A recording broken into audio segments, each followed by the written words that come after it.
In the upscale Pacific Heights neighborhood of San Francisco stood a white three-story house surrounded by spacious gardens. It was the symbol of the happy life that Mary Watson, a successful career woman, had built with her husband and son. At least, that's how it appeared on the surface. At 7 in the morning, Mary was already in the kitchen preparing breakfast. Her blonde hair was neatly arranged, and her light blue blouse with beige pantsuit reflected her meticulous personality. She maintained her toned physique thanks to yoga, which she had practiced since her teenage years.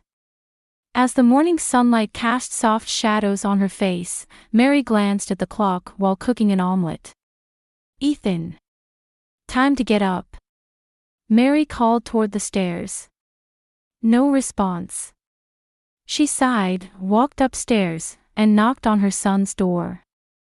"Ethan, you'll be late for school." The door opened, and a sleepy-faced 12-year-old boy appeared.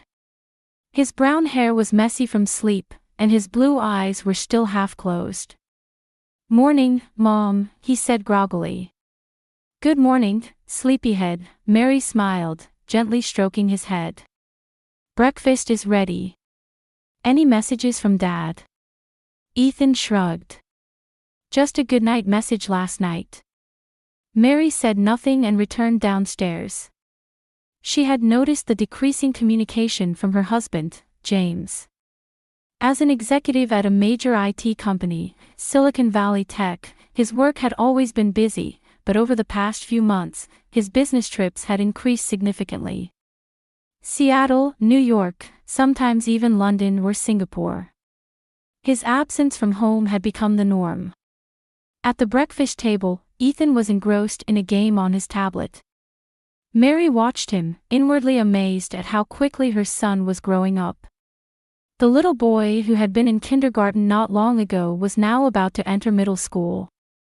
His features resembled his father's handsome looks, but his personality inherited his mother's sensitivity and powers of observation. "What would you like for your birthday next week?" Mary asked, trying to start a conversation. Ethan's face brightened momentarily. "Will Dad be here?" Mary felt a twinge in her heart but maintained her smile. "Dad promised he'd try to make it back. But are you thinking of any special presents?" "I want a new game console. Everyone in my class has one." Ethan's eyes sparkled. "It's called the Game Sphere X. It has super realistic graphics, and you can do VR with it." Mary nodded. "I'll think about it," she replied while reviewing a final estimate. Her days as a real estate agent were always busy. The San Francisco real estate market demanded instant judgment and adaptability. She was beginning to feel tired from balancing household duties and work, and lately, taking care of her son almost single-handedly. "After school, you'll be at Mrs. Johnson's." "I won't be back until evening," Mary said as she stood up. The retired teacher next door, Mrs. Johnson, was a reliable presence who always looked after Ethan. Ethan nodded. "Can I go to Josh's house after I finish my homework?" "Of course, but be back by dinner." Mary kissed her son's cheek and took a sip of coffee from her cup. While preparing for work, she glanced at the dresser in the bedroom. It displayed photos from happier times with her husband. Their wedding, honeymoon, Ethan's birth, so many memories. Mary stared at those photos, wondering when the distance between them had begun to grow.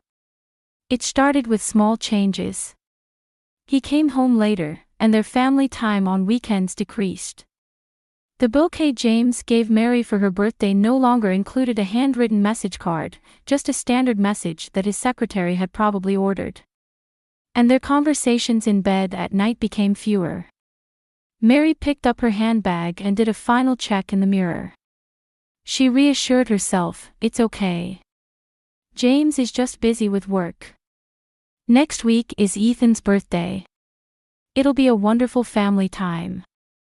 As she was leaving the house, her smartphone vibrated. It was a message from James. "Important meeting came up. Might be late for Ethan's birthday party.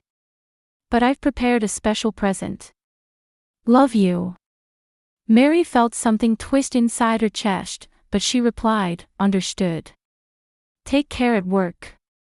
As she got into her car, she thought about her son. Ethan deeply respected and adored his father. Recently, he had been lonely due to his father's absence, but he still boasted to his friends, "My dad does important work." Mary wished that at least for her son's birthday, they could celebrate as a complete family. As she started the car, she made a resolution. No matter how busy she was, she intended to make Ethan's 12th birthday special. Even without her husband's cooperation, she would make it a day that would bring a smile to her son's face. And she felt that someday, she would have to face the issues in her relationship with her husband. Ethan's birthday party was set for Friday. When he returned from school, he was greeted by "Happy Birthday" decorations and blue balloons in the living room. Mary had left work early and was baking Ethan's favorite chocolate cake. "Mom, awesome." Ethan's eyes lit up as he rushed into the room. "Happy birthday, Ethan," Mary hugged her son. "Your friends will come later." "Dad is." The doorbell rang, interrupting Mary. When she answered, a delivery person was holding a large box. "Special delivery for Ethan Watson." After signing for it, Mary brought the box into the living room, and Ethan's eyes widened. The outer box was printed with GameSphere X, prototype version. "Is it from Dad?" Ethan asked excitedly. At that moment, Mary's smartphone rang. James's name appeared on the screen. When Ethan answered the video call, his father's face appeared. The background looked like a hotel room. "Happy birthday, champion." James's voice was warm. "Did the special delivery arrive?" "Yes. I was just about to open it." Ethan began opening the box. "It's special. It's a prototype that hasn't hit the market yet, being developed by our company. Don't show it to your friends. It's our secret," James winked. What Ethan pulled from the box was a glossy black game console. It looked like a standard GameSphere X, but with a small red logo on the side. "Amazing. Thanks, Dad." Ethan's face was full of joy. "I'll be back tomorrow afternoon, and we can play together," James promised, and silently mouthed, "I love you," to Mary. The party was a success. After his friends left, Ethan took his new game console to his room and played until late at night. Mary fell asleep with relief, listening to her son having fun. The next day, as promised, James returned home. Ethan enthusiastically taught his father how to operate the new game, and they spent the afternoon together. That weekend was a peaceful family time that hadn't happened in a long while. However, from Monday, James went back to work, and family time returned to the previous routine. Ethan began to shut himself in his room and play with his new game console as soon as he returned from school. About a week later, Mary began to notice something odd about Ethan. The usually energetic boy became quiet during breakfast, and dark circles appeared under his eyes. "Ethan, are you okay?" Mary asked worriedly on Thursday morning. "Yes. I just couldn't sleep well," Ethan answered while stirring his cereal. "Did something happen?" Ethan shook his head silently. But his eyes reflected anxiety. Mary decided to leave work early that day. When she returned home, Ethan had just arrived from school. "Is something bothering you lately?" Mary sat next to Ethan in the living room and gently asked. Ethan remained silent for a while. Then suddenly, in a trembling voice, he said, "I see strange images from that game console." "What do you mean?" Mary took her son's hand. "When I turn it on, it's normal at first. But when I play late at night..." Ethan paused as if choosing his words. "The screen suddenly changes, and it's like someone is watching me. But because Dad said it was special..." Mary frowned. "Can you show me the console?" Ethan reluctantly went to his room and brought back the game console. When Mary turned it on, the regular startup screen appeared, followed by the game menu. She pressed several buttons, but nothing unusual happened. "See, there's nothing wrong," Ethan said beside her. "But at midnight, it's different. That person appears." "What person?" "A woman with red hair. She stares at me." Ethan's voice trembled. Mary hugged her son's shoulders. "It's okay. Maybe you're just tired. You should take a break from games today and go to bed early." That night, Mary was organizing work documents in her room. Around midnight, she heard a banging sound from Ethan's room. She rushed over. When she opened the door, a horrifying scene unfolded. Ethan was using a small hammer to smash the game console on the floor. His face was tear-stained, and his eyes reflected terror. "Ethan! What are you doing?" Mary cried out. "I can't take it anymore." Ethan sobbed. "That person is watching me. Every night." Mary ran over and took the hammer from her son's hand. The game console was already broken, with the screen cracked and the internal circuit board exposed. "Calm down," Mary hugged Ethan tightly. His body was trembling with fear. "Who was watching you? Tell me again." Ethan answered in a shaky voice, "A woman with red hair, the woman who's with Dad." "With Dad?" Mary's heart raced. "Yes, they're laughing together, and watching my room." Ethan's words were fragmented. "I'm scared, Mom." Mary put her son to bed and gently kissed his forehead. "Let's sleep together tonight." After Ethan had calmed down and fallen asleep, Mary stared at the remains of the broken console. It was too specific to be just a child's delusion or nightmare.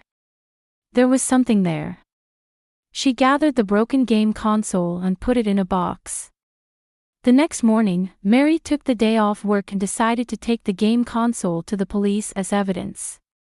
When Mary opened the door to the cyber crimes unit at the San Francisco Police Department, she saw busy officers moving about.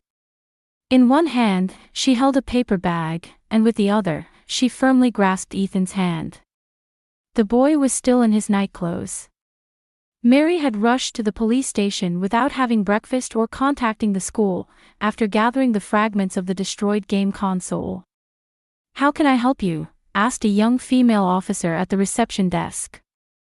"I think some kind of device was planted in my son's game console." Mary chose her words carefully. "I'd like to speak with someone who specializes in cybercrime." The female officer gave a momentarily skeptical look but, seeing Mary's serious demeanor and the frightened expression on Ethan's face, nodded. "I'll call Detective Griffin. Please wait a moment." After waiting in the waiting room for about 10 minutes, the door opened, and a man in his mid-40s appeared. He had a sturdy build, a slightly balding head, and eyes that were gentle yet sharp. "I'm Michael Griffin," he extended his hand.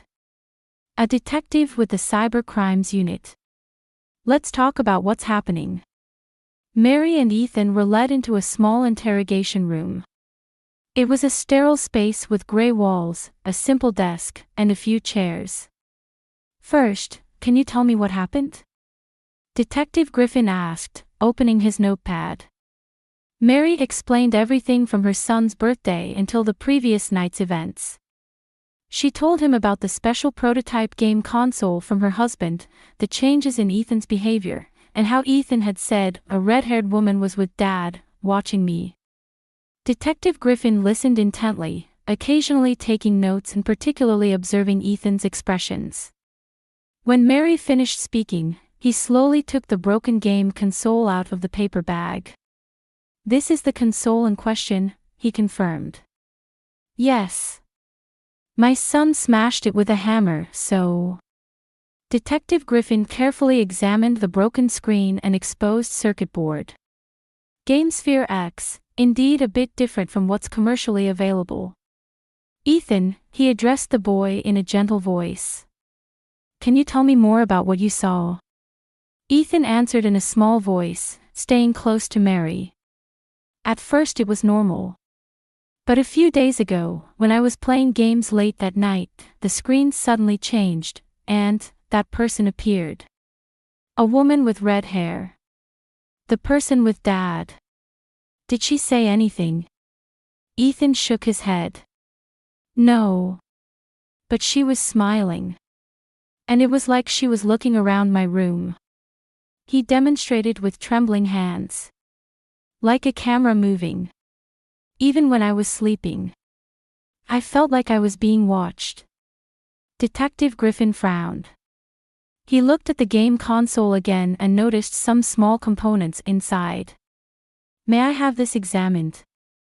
I'd like to show it to our IT specialist. Mary nodded. Of course. Will you find something? I can't say yet, Detective Griffin answered cautiously. But if what your son is saying is true, this might not be just a game console. The investigation might take some time, but I'll contact you when we have results. As Mary and Ethan were leaving the station, Detective Griffin handed her his card. Please call if you remember anything else or if anything concerns you. Particularly, if you recall your husband's exact position at the IT company or his recent business trip destinations. Mary took the card and asked anxiously, is there really something wrong? I can't say yet, Detective Griffin again answered cautiously. But children's intuition shouldn't be underestimated. Please wait for our investigation results. That afternoon, Mary kept Ethan home from school, and they stayed at home. Ethan slept soundly for what seemed like the first time in a while, and Mary also lay down to rest. In the evening, she tried to contact her husband, but James didn't answer the phone. It was then that she received a call from Detective Griffin. I'm sorry, but could you come to the station right away? We've made an important discovery. Mary felt her heart racing. I'll come right now. When she arrived at the police station, she was led to a small conference room with Detective Griffin. There was a young man with glasses. This is Tom Chin, our IT specialist, Detective Griffin introduced. What did you find? Mary asked tensely. Tom placed a laptop on the table and pressed a few keys. First, this game console is a modified standard GameSphere X. Hidden surveillance cameras and microphones were built into it. He pointed to a circuit diagram on the screen. These components don't exist in normal game consoles. That's not all, Detective Griffin continued. This device incorporates a remotely operable system, and furthermore, it's designed to access other electronic devices through your home Wi-Fi network. Mary gasped. You mean? This means that through this game console, someone can monitor inside your house in real time. They can access any device connected to your network, TV, computer, smartphone, security cameras.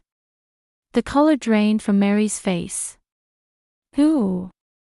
We're working on identifying that, Detective Griffin said with a serious expression. We've started tracking the IP address where the surveillance footage was being sent. The problem is. His cell phone rang, and Detective Griffin briefly paused the conversation to answer. After a short call, his expression became even more severe. Mrs. Watson, he said as he hung up. The signal from this game console is still transmitting. But it's broken. Only the surface was destroyed. The internal surveillance system is still operational and continues to transmit information from your home network. Detective Griffin stood up. Leave your house immediately. Take your son. Right now. Mary, with shaking hands, took out her cell phone and called Mrs. Johnson's house where Ethan was staying. Please take Ethan and go outside immediately. Don't take anything. I'll pick him up right away. Detective Griffin took immediate action. We'll drive you. Meanwhile, our technical team will head to your house. We'll also arrange a hotel.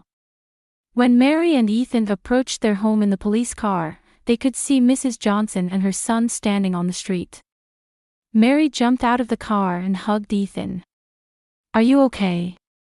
You haven't done anything wrong. We just need to stay away from the house for a while," Mary said in a trembling voice. "I'm scared," tears welled up in Ethan's eyes. "It's going to be okay," Mary tried desperately to maintain her composure. "The police will protect us." Detective Griffin gave Mrs. Johnson a brief explanation and helped Mary and Ethan into the car. "I'll take you to a hotel downtown.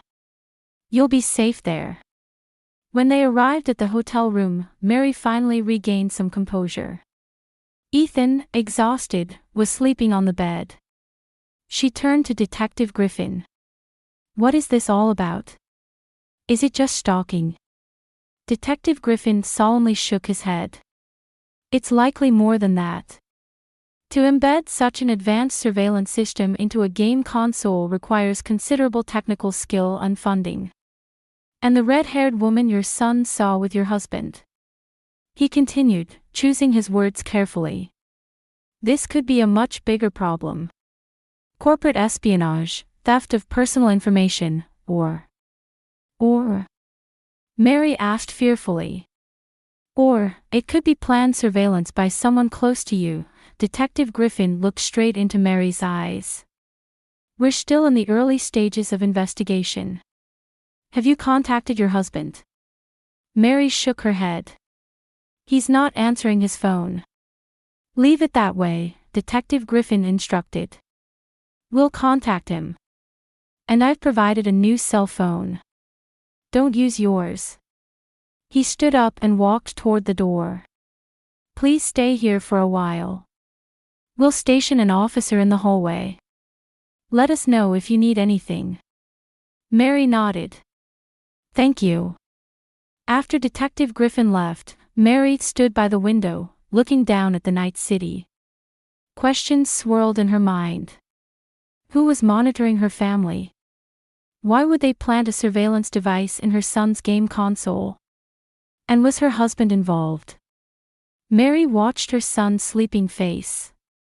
She would do anything to protect him, even if it meant turning her life and marriage upside down. Mary awoke in the hotel room to the morning sun streaming through the window. Ethan was still asleep beside her. They had spent an anxious night under the watchful eye of a police officer. Mary picked up her mobile phone and remembered it was the newly issued device. Then came a knock at the door. When she opened it, Detective Griffin stood there with a tired expression.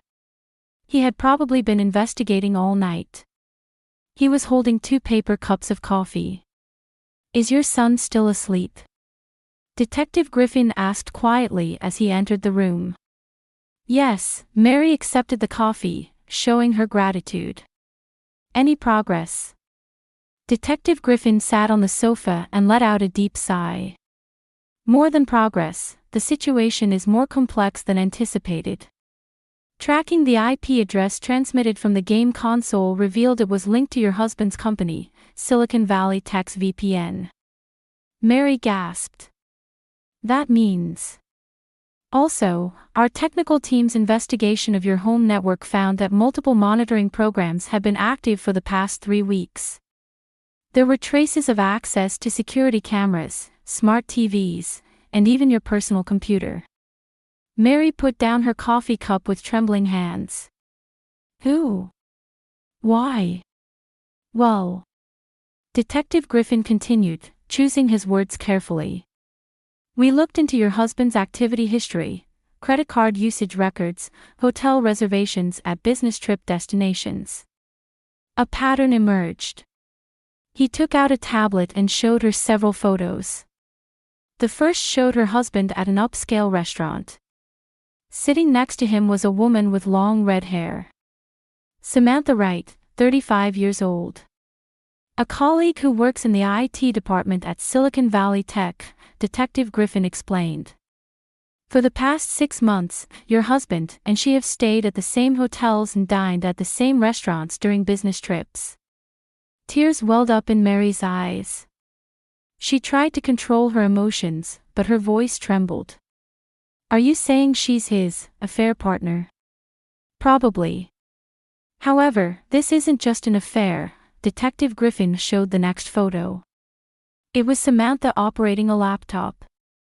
She possesses skills as a top-tier hacker. Before joining Silicon Valley Tech, she worked at a cybersecurity company. She modified the game console, Mary said with anger. That's highly likely. But the question is why they needed such extensive surveillance.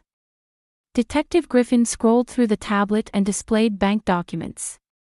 Upon investigating bank accounts in your name and a separate account in your husband's name, we found large fund transfers you were unaware of. Approximately $2 million has been moved to offshore accounts. What? Mary was shocked. I have no memory of such transactions. I thought so, Detective Griffin nodded. These transactions were made with your electronic signature. Probably forged using information stolen from your hacked computer. At that moment, Ethan woke up and looked toward his mother. Mary immediately composed herself and smiled at her son. Good morning, Ethan. Shall we order breakfast? Detective Griffin also greeted Ethan and whispered to Mary, we contacted James Watson and Samantha Wright last night. They're currently being questioned. While letting Ethan order breakfast, Mary asked Detective Griffin, what are they saying?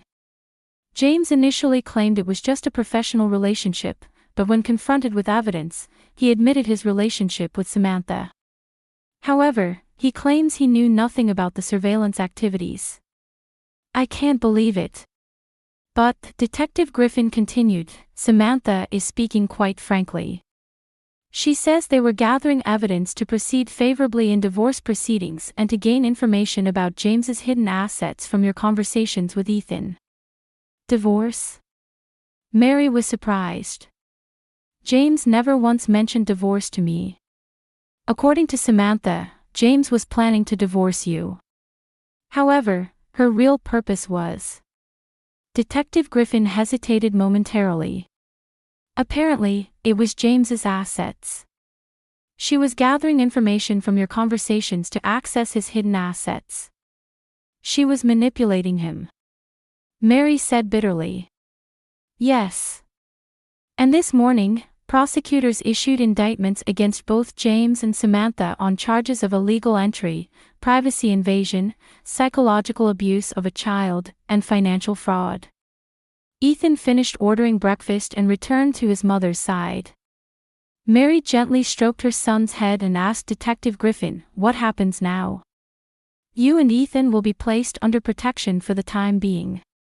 And... He hesitated slightly before continuing, you'll need legal support for divorce and custody issues as well. Mary looked at Ethan, determined to act resolutely to protect him, whatever it took.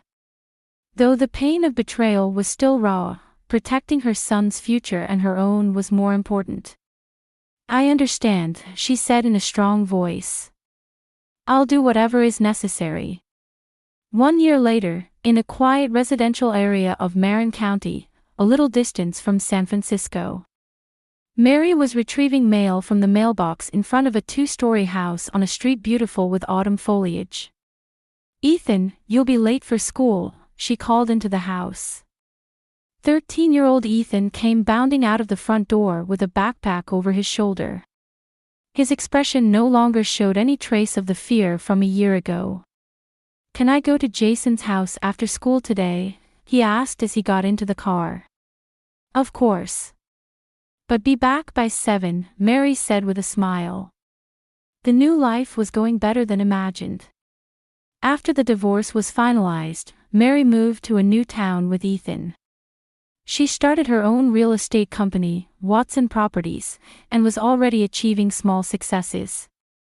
Ethan had made friends at his new school, and his weekly psychological counseling sessions were showing results as he gradually recovered from the trauma of his father's betrayal.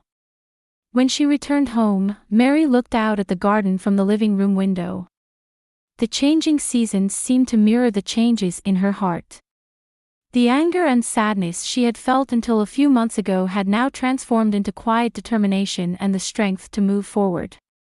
The photos displayed on the shelf showed smiling faces of Ethan and Mary, along with her parents and sister.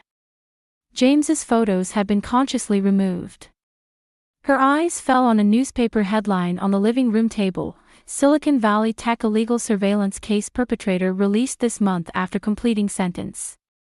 James had received a 4-year prison sentence, but after admitting to some of the charges and testifying against his accomplices, his sentence was reduced, and he was released after 1 year. Having lost his social standing and job, he had fallen from his former glory. Samantha had received a 2-year prison sentence and was still incarcerated. Mary's cell phone rang. The screen displayed Detective Griffin. They had kept in touch occasionally since the incident. "Hello, Michael," she answered with familiarity. "Mary, how are you? And Ethan?" His voice was warm. "We're both doing well. Getting used to our new life." "That's good." He paused for a moment. "Did you know James has been released?" "Yes, I saw it in the newspaper." "Has he contacted you?" "No, not yet," Mary answered, looking out the window. "But according to my lawyer, he wants to see Ethan." "How does Ethan feel about that?" Mary sighed. "He says he's not ready to meet him yet." "I'm not rushing either. I think his heart needs more time to heal." After hanging up, Mary went to Ethan's room and looked at his drawings on the wall. A picture of family. Now only Mary was depicted, but there was still space in the margin. Someday, when he was ready, he could add James there. She quietly left the room. Life sometimes takes unexpected turns. But what matters is the strength to not be defeated by any difficulty and the courage to move forward. She had engraved that lesson in her heart, for Ethan's sake as well as her own.